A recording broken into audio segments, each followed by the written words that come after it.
Mga kaibigan, mga kalingap, narito na naman tayo sa ating YouTube channel at gagawa tayo ng panibagong reaction video. At dito sa reaction video, mga kaibigan, mga kalingap, ay lalo nating makikita talagang idol ko itong si Kalingap Mikoy, mga kaibigan, mga kalingap, dahil sa kanyang mga sinabi.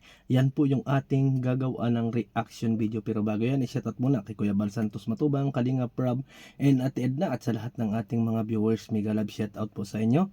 Kay Gisa Bicolana, Ate Bico Siderate, and Ma'am Misty Cayons, shoutout po sa inyo. At ganun din po kay Ma'am Gingging. Sana po suportahan ninyo Gingging Vlog 1991. Sana suportahan ninyo ang kanyang YouTube channel, mga kaibigan, mga kalingap.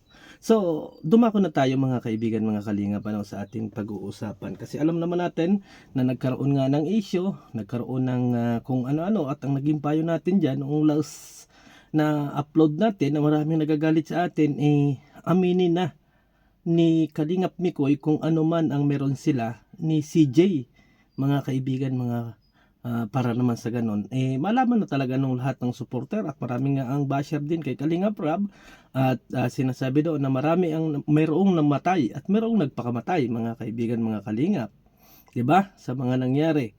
Ngayon, ang payo nga natin, kung ano ang meron sila, kasi may nakikita kasi ako, mga kaibigan, mga kalingap, ako yung nakakakita dito na hindi naman ko pwedeng sabihin sa inyo, lalo na doon sa mga fans, mga kaibigan, na ang turingan ng dalawa ay magkuya, at makikita natin, mga kaibigan, mga kalingap, na itong si Mikoy ay talagang alaga itong si Krista. Makikita natin dyan. Oo, sa totoo lang. Kasi makikita natin yan sa mga events, sa mga kung saan saan. Wala pong ganon sa sinasabi ninyo bilang kuya yung nararamdaman natin dito, mga kaibigan, mga kalingap, na ginagawa ni Kalingap Mikoy. Palibhasa siya nga yung nakakaedad, palagi niyang ginagabayan yung bata kasi nga charity vlogger siya.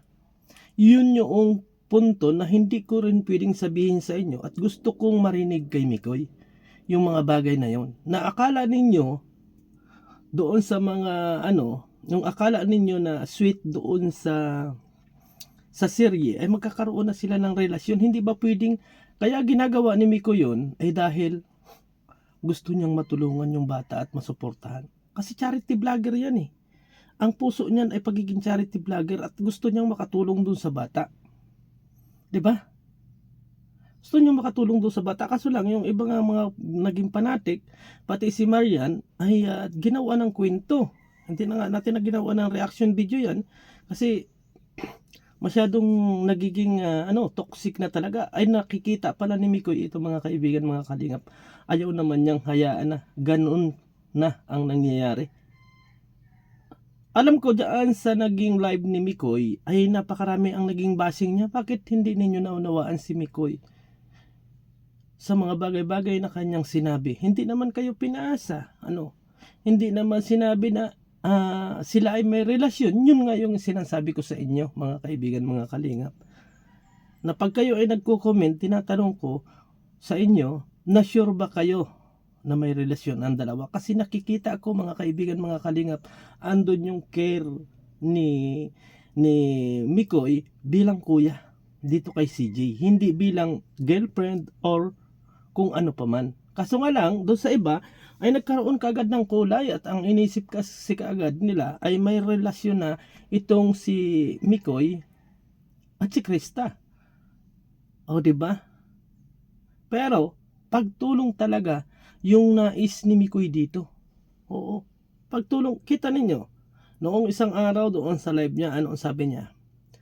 Kung saan po masaya si Krista, sana suportahan natin. Huwag nating awayin. At kung talagang mahal natin si CJ, susuportahan natin. At hindi natin ibabas. Yun yung sinabi niya doon sa kanyang live dati. 'Di ba? At hindi naunawaan ng iba. Ngayon, mga kaibigan, mga kalingap, ano yung gagawin ninyo na umaasa kayo na magsyuta itong dalawa na to? Ano po yung sa loobin ninyo? Iiwan nyo si Mikoy dahil wala silang relasyon?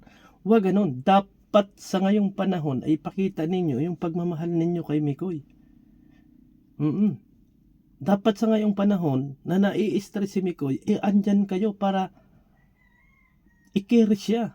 Andyan kayo para sa ganun ay maramdaman niya na hindi lang yung love team yung minahal ninyo, kung hindi yung pagkatao ni Mikoy.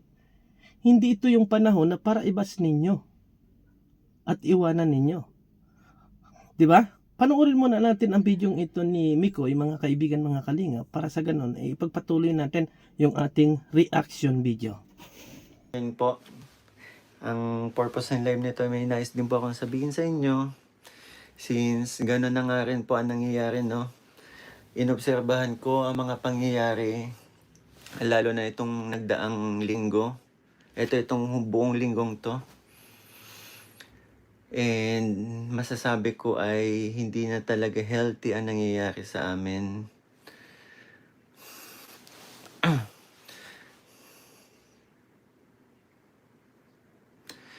Lalong-lalo na hindi ako masaya sa nangyaring sa nangyari sa aming community, sa ating community.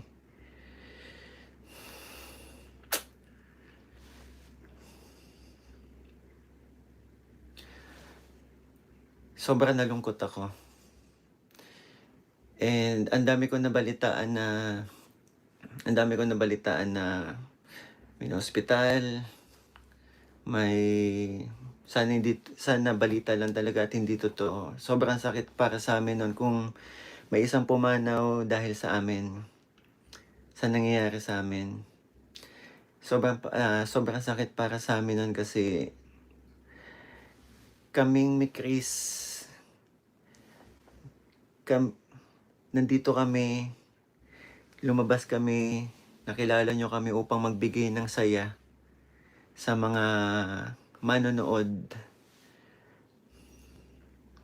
magbigay ng pag-asa, magbigay ng buhay, magbigay ng kulay sa mga nalulungkot, 'di ba? Pero ang nangyari ay may ganun tayong mga nababalitaan na support, nagmamahal sa amin na nagkakaroon ng ganun, nagkakaganon, 'di ba?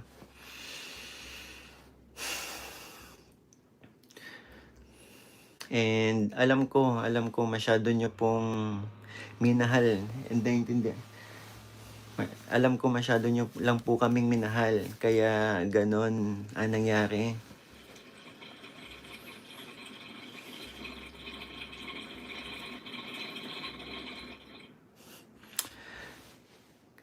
Kaya ganyan yung naging reaction nyo sa mga nangyari nitong nagdaang araw, and ang daming nasaktan, ang daming naapektuhan, ang daming nagkagulo-gulo.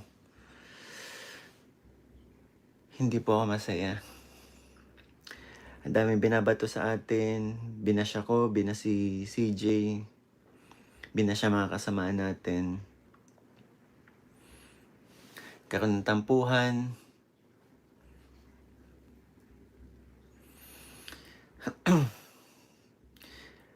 Siguro mga Mikris, eto na siguro ang mula sa akin po.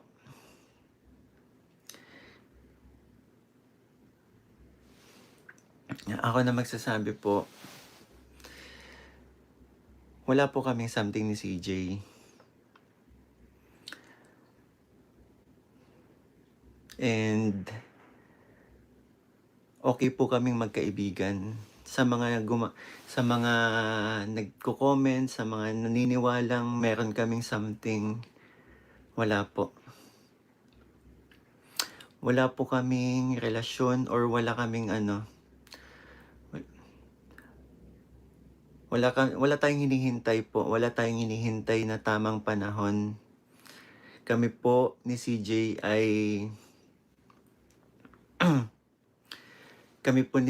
ay masaya po kami bilang magkaibigan. Masaya po kami bilang nagtuturingan na magkuya. Ako na nakagabay po sa kanya. Kaya siguro ganun din po siguro. Ang daming naapektuhan. 'Di ba nga ultimo yung nakaraang vlog, ayaw niyo pumayag na ganito. Kasi sabi niyo nga, yan, akala ninyo masasaktan ako, pero hindi po. Masaya po ako na sinusuportahan si CJ. Hindi po ako masaya na ganyan yung nangyayari sa kanya.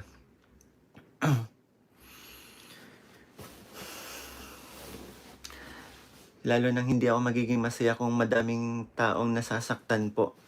At may mga nadadamay. Ako, yung nangyaring pambabash kay Dane, hindi din po ako masaya doon.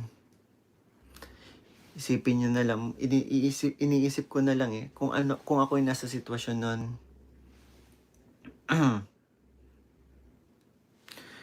Kung ako yung nasa sitwasyon nun, hindi ako masaya. At isipin nyo na lang din po, mga kalingap, mga migris, isipin nyo na lang din, kung kami may relasyon ni CJ po, ano na lang mangyayari po? Ano na lang ang mangyayari? Hindi pwede po. Hindi pwede. Sa layo po ng age namin. Hindi nyo po ba, sa amin ni CJ, mas importante po sa amin ngayon yung meron kami bilang na okay po. Okay kami sa isa't isa. Ang kaibigan. Kasi nga po, may pinagsamahan po kami. Ang tagal, sa isang taon ba naman po na nagtulungan kami para mapasaya po kayo. Walang imposible sa amin na maging ganun kami ka-close. 'Di ba? Walang imposible sa amin na maging ganun kami. Kita naman natin. Nalulungkot din siya sa mga nangyayari kasi marami ang nadadamay. Nagkakaroon ng toxic. At meron na talagang grabe yung panatik. Ay ngayon, nagagalit kayo kay Mikoy. Sabihin ninyo na ginamit si CJ. Paano nga naman ginamit? Paano ginamit, mga kaibigan, mga kalingap? Doon ito sa mga panatiko ha, hindi doon sa Mikris na sumusuporta bilang magkuya yung dalawa or tandem. Ito ay doon sa mga panatiko na kung saan nagko-comment na mayroong relasyon yung dalawa. Di ba? At yan, sa kanyang ginawa na yan, mga kaibigan, mga kalingap, dapat lalo nating mahalin si Mikoy. At ipakita natin na sumusuporta tayo sa kanya.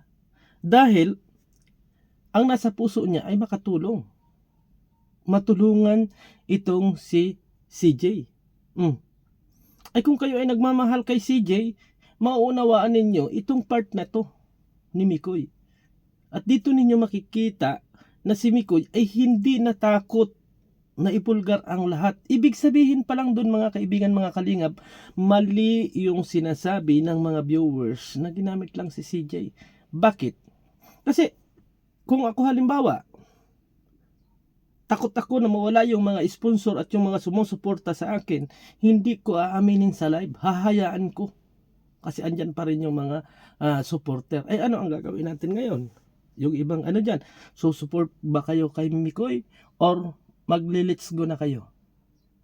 Pero para sa akin, dapat suportahan ninyo si Mikoy. Kasi suportado niya yung pag-aaral ng bata at nasa puso niya ay pagiging isang charity vlogger. Na doon sa paraan na yon ay gusto niyang makatulong.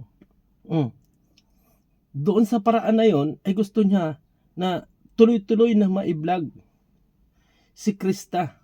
At tuloy-tuloy ang pagtulong na dumating kay Krista. Kaya para sa akin, the best ka, Mikoy. Matapang kang harapin kung ano man yung dapat. Ngayon, kung ano man yung sequence, kung ano man yung iba ay mag-unsub sa iyo, yung iba ay magalit sa iyo kasi sa comment section ay maraming nagagalit sa iyo, ang matira diyan ay yung totoong nagmamahal sa iyo. Kung hindi nila maunawaan yung side mo. Pero kapag inunawa ninyo ang isang Mikoy at mananatili diyan sa inyong sa pagsuporta nyo sa kanya, abay, yan ang tunay na supporter. Yan yung tunay na talagang makikita natin na sinusuportahan ninyo si Mikoy. Hindi lang doon sa love team, kung hindi sinusuportahan nyo siya doon sa kanyang mga ginagawa. Dito, bilib ako mga kaibigan, mga kalingap, kasi ang dami niyang naging kaaway dyan. Maraming nang-aaway sa kanya dyan. Pero, mas minabuti niya na sabihin ang katotohanan. Oo. At matapang niyang hinarap yung mga viewers na umaasa na magkakaroon ng relasyon si Mikoy at si CJ. 'Di ba? Yun po dapat mga kaibigan, mga kalingap, ganun po dapat. Maging totoo ka sa iyong sarili at maging totoo ka sa iyong mga viewers. At yan po ang ginawa ni Kalingap Mikoy. Para sa ganun, wala pong umasa at walang kung ano paman ang magpulong-bulong dito na may relasyon yun, may relasyon dito, wala po. So, dito, the best ka, Kalingap Mikoy. Kaya maraming salamat at suportahan po natin ang channel ni Kalingap Mikoy. Thank you and God bless sa atin lahat.